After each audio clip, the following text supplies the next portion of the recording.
Все.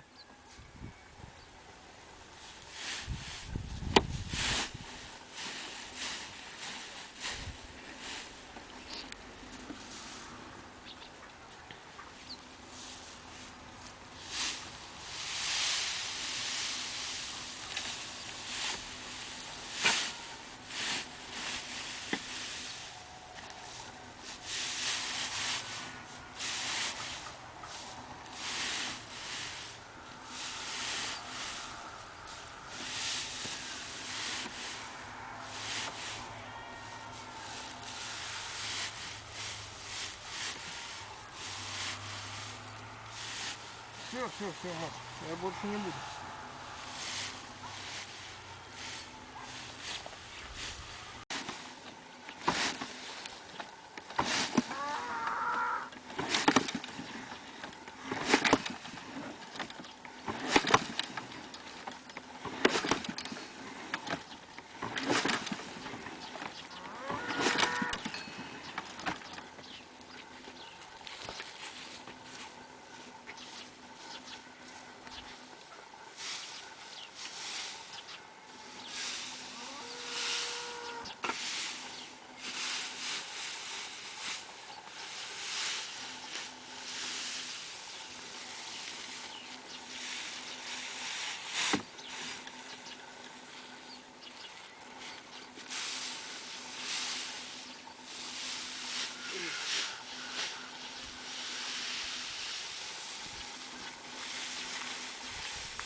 Livestock has been important in Kenya since times immemorial.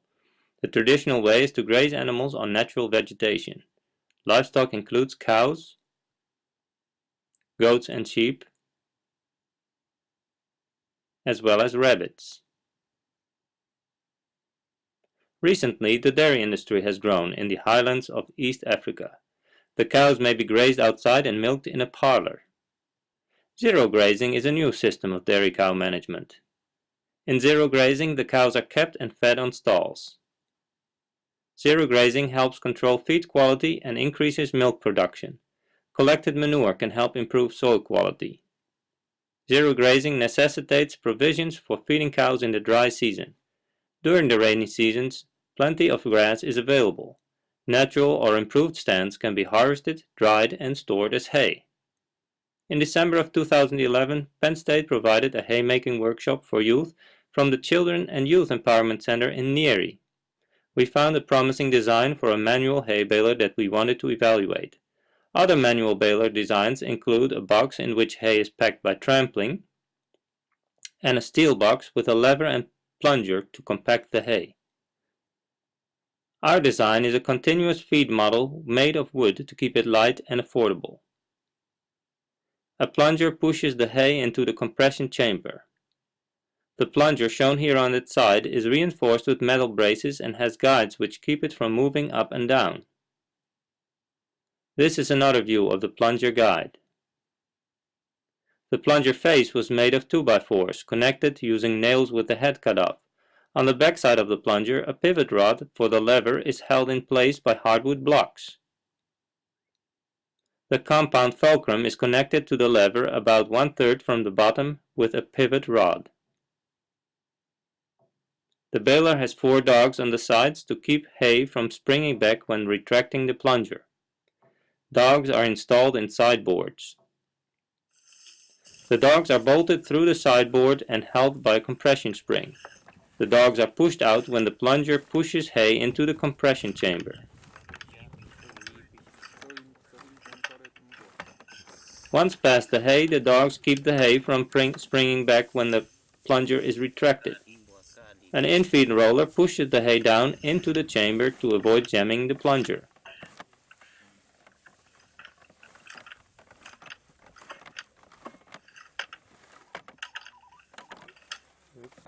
The compound fulcrum and plunger lever need to be constructed of dry hardwood to avoid breaking. Compression chamber adjustment with compression rods determines bale density.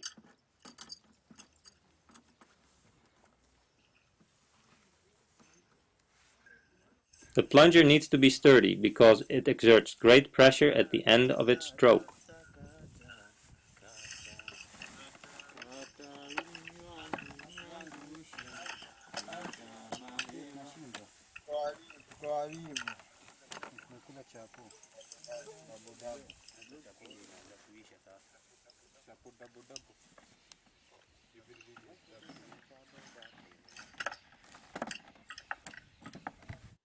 A string puller helps to tie up the bales. The string puller is used to pull the twine through the cleat openings to tie up the bale.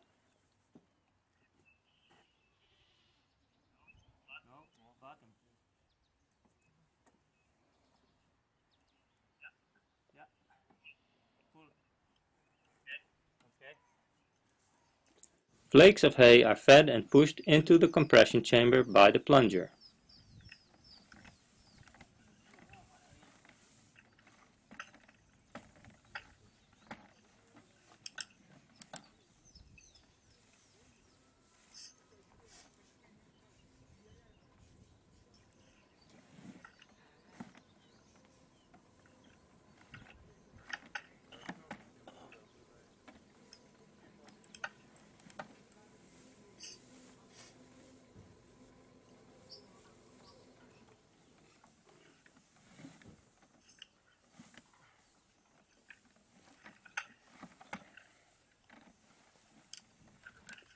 After a few adjustments, the hay baler works.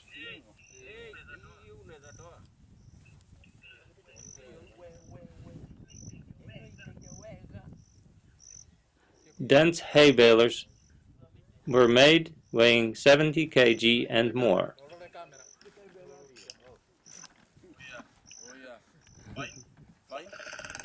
Due to high demand, The first sales of the season. the hay bales were sold as soon as we made them. Our aim is to give the youth an opportunity to make their own income.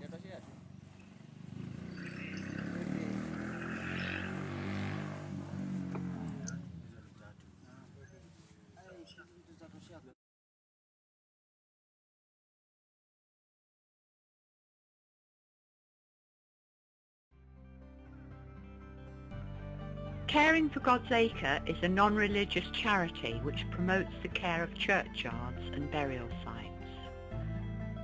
Through our Heritage Lottery-funded churchyard testing project, volunteers have been trained and supported to help communities across Herefordshire and South Shropshire with much-needed conservation work in historic churchyards. One of the tasks carried out during the summer months is that of conservation management of flower-rich grassland, a valuable wildlife habitat. At Hatfield Churchyard in North Herefordshire, the flower-rich tall grassland was cut with scythes and left to dry, making hay.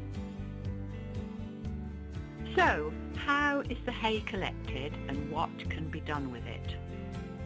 Well, at Caring for God's Acre, we use a wooden hand hay baler, made from a plan found on an American homestead website. The hay is then loaded into the box by hand with the plunger pressed down to compact the hay once the baler is sufficiently full. The hay baler door is opened and out comes a manageable sized compact bale ready to be taken away by a farmer or by people who need pet bedding.